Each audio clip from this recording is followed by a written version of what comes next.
العلماء واقرأ صنوف الكتب ودم على تواضع لا تفتخر بالنسب كفاك أن تخرج من دنيا الورى بالحسب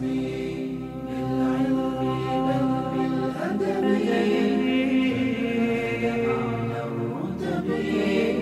عيش حياة العلماء واقرأ صنوف الكتب ودم على تواضع لا تفتخر بالنسب كفاك أن تخرج من دنيا الورى بالحسب نعم نعم لكنني من غير أم وأبي أهوى العلا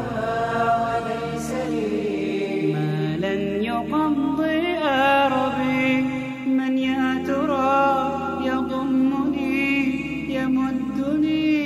بناشبي مولاي أن يكون لي شأن كشأن الكوكب وأن أكون عالما فالعلم ميراث النبي بالعلم بل بالأدب تنال أعلى الرتب فعش حياة العلماء واقرأ صنوف الكتب ودم على